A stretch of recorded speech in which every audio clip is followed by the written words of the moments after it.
Mankind pharma limited next IPO ये इस company का आने वाला है। एंड जैसे जैसे मैं आपको इस कंपनी के बारे में बताऊंगा वैसे वैसे आपको इस कंपनी के ऊपर कॉन्फिडेंस बिल्ड होता जाएगा एंड आपको लगेगा वाह यार क्या कंपनी है ये, एक काम करो ये पैसे लो और मुझे इस कंपनी के शेयर्स दे दो। जानते हैं इस कंपनी के बारे में, इसके आने वाले आईपीओ के बारे में, इसके कंपटीशन के बारे में, इसके फाइनेंशियल्स के बारे में। कहीं मत जाइए, चैनल को सब्सक्राइब कर लीजिए। मैनकाइंड फार्मा लिमिटेड ये कंपनी इस बिजनेस में 1991 से है, तो हम बोल सकते हैं आज की डेट में इस कंपनी को इस बिजनेस में मोर देन 30 इयर्स हो चुके हैं। बेसिकली ये कंपनी फार्मास्यूटिकल फॉर्मुलेशंस की डेवलपमेंट, मैन्युफैक्चरिंग एंड मार्केटिंग का काम करती है। एंड इसके अलावा इस कंपनी के काफ़ी सारे कंज्यूमर हेल्थ केयर प्रोडक्ट्स भी हैं। एंड इस कंपनी का ऑलमोस्ट सारा का सारा बिजनेस ये इंडिया से आता है।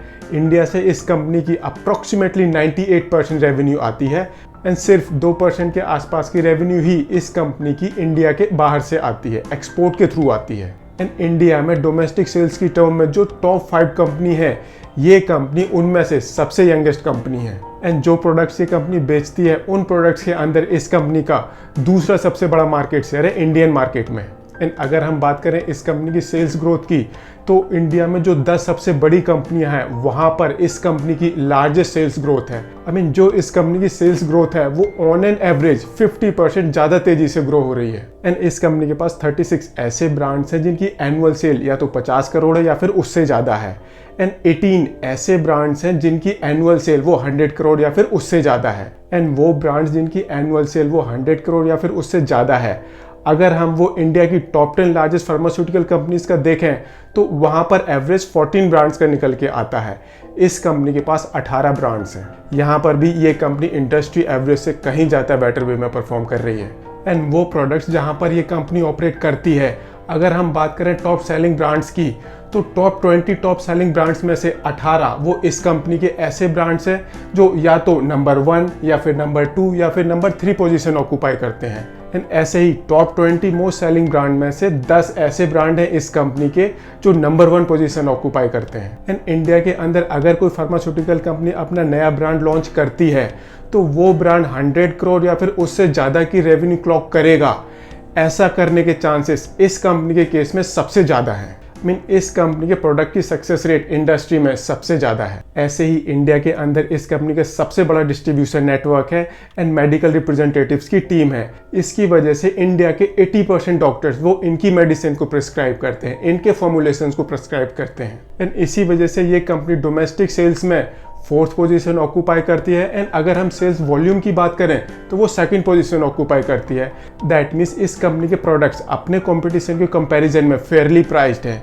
यही रीज़न है इस कंपनी का सेल्स वॉल्यूम वो दूसरे नंबर पर है एंड अमाउंट वाइज इस कंपनी की सेल्स वो चौथे नंबर पर है।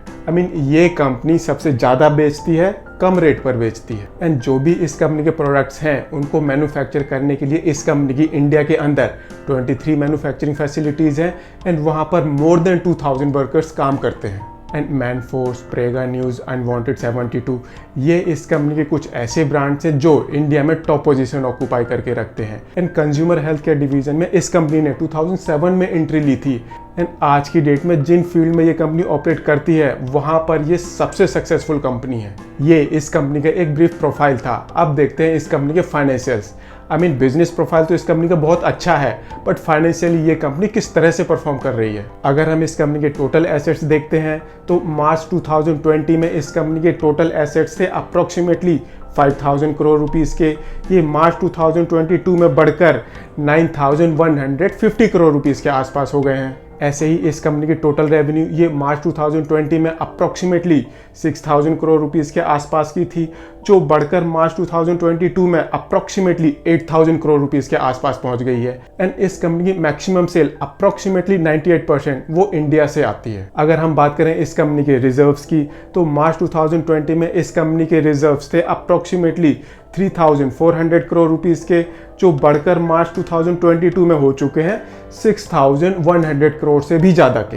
एंड अगर हम बात करें इस कंपनी की प्रॉफिटेबिलिटी की, तो मार्च 2020 में इस कंपनी के टोटल प्रॉफिट्स थे 1056 करोड़ रुपीस के, जो कि बढ़कर मार्च 2022 में 1453 करोड़ पर पहुंच गए हैं। एंड अपने ऑपरेशन से ये company continuously positive cash generate करती आ रही है एंड ये इस कंपनी की ऑपरेटिंग कैश फ्लो पोजीशन है एंड ये इस कंपनी की टोटल बोरोइंग पोजीशन है। एंड अगर हम इस कंपनी की बोरोइंग को इस कंपनी की प्रॉफिटेबिलिटी के साथ कंपेयर करते हैं तो इस कंपनी की बोरोइंग वो अपने आप में एक कंसर्निंग पिक्चर प्रेजेंट तो बिल्कुल भी नहीं करती। इस कंपनी की बोरोइंग वो अंडर कंट्रोल है। अगर हम बात करें इस कंपनी की ऑपरेटिंग एफिशिएंसीज की तो ये कंपनी अप्रोक्सीमेटली 25% के एबिटा मार्जिन्स पर ऑपरेट करती है एंड अप्रोक्सीमेटली 20% के पैट मार्जिन्स पर ऑपरेट करती है। ऐसे ही इस कंपनी के return on equity and return on capital employed ये मोर देन 25% का है। हालांकि ये return on equity and return on capital employed ये कंटिन्यूसली इस कंपनी का कम होता जा रहा है, रिड्यूस होता जा रहा है। ये एक थोड़ी सी कंसर्निंग पिक्चर प्रेजेंट करता है। इस कंपनी के एसेट्स वो कंटिन्यूसली बढ़ते जा रहे हैं, सेल्स इस कंपनी की कंटिन्यूसली इंक्रीज होती जा रही है, प्रॉफिटेबिलिटी इस कंपनी की कंटिन्यूसली बढ़ती जा रही है एंड ऐसे ही इस कंपनी की कैश फ्लो पोजीशन वो भी काफ़ी अच्छी है। टेक्निकली इस कंपनी को पैसों की कोई ज़रूरत नहीं है, स्टिल ये कंपनी अपना आईपीओ लेकर आ रही है एंड यही रीज़न है दैट जो भी इस कंपनी का ये आईपीओ है ये 100% ऑफर फॉर सेल है। इस आईपीओ के थ्रू जो भी पैसे इस कंपनी के पास आएंगे वो सारे के सारे पैसे इस कंपनी के एग्जिस्टिंग शेयर होल्डर्स के पास चले जाएंगे। 21 अप्रैल को इस कंपनी का आईपीओ ओपन होगा, 25 अप्रैल को ये आईपीओ क्लोज हो जाएगा एंड 4 मई को इस कंपनी की बोथ बीएससी एंड एनएससी में लिस्टिंग होगी। अभी तक इस कंपनी का प्राइस बैंड वो अनाउंस नहीं हुआ है, तो एक लॉट में कितने शेयर्स होंगे, आपको कितनी मिनिमम इन्वेस्टमेंट करनी पड़ेगी वो अभी हम नहीं बता सकते। जैसे ही इस कंपनी का प्राइस बैंड अनाउंस होगा इसके बारे में आपको इन्फॉर्मेशन मिल जाएगी।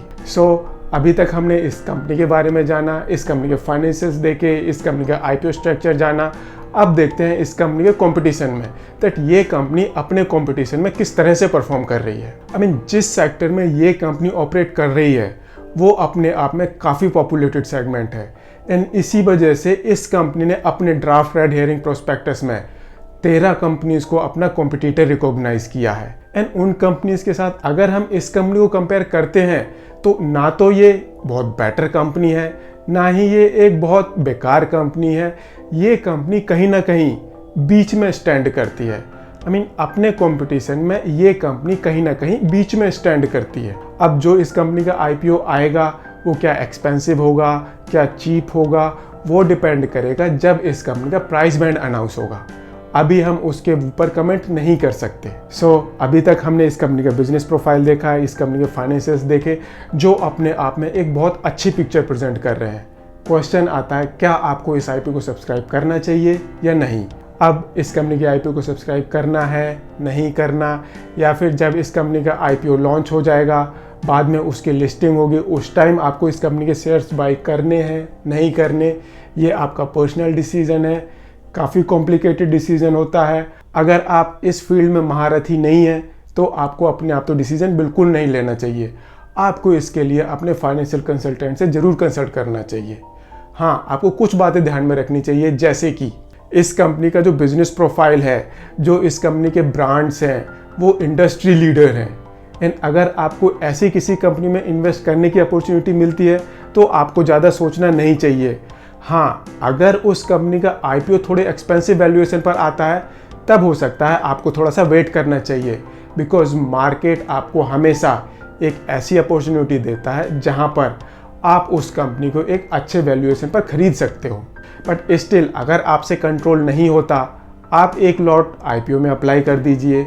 जैसे कंपनी की लिस्टिंग होती है थोड़ा सा ऑब्जर्व कीजिए, फिर से कुछ शेयर्स बाय कर लीजिए, फिर से थोड़ा सा वेट कीजिए, फिर से कुछ शेयर्स बाय कर लीजिए। ये अपने आप में सबसे बेटर टेक्निक होती है किसी कंपनी को इन्वेस्टमेंट करने की। अगर आपको ये वीडियो पसंद आया हो इसे लाइक शेयर जरूर करें एंड चैनल को सब्सक्राइब करें। Thank you.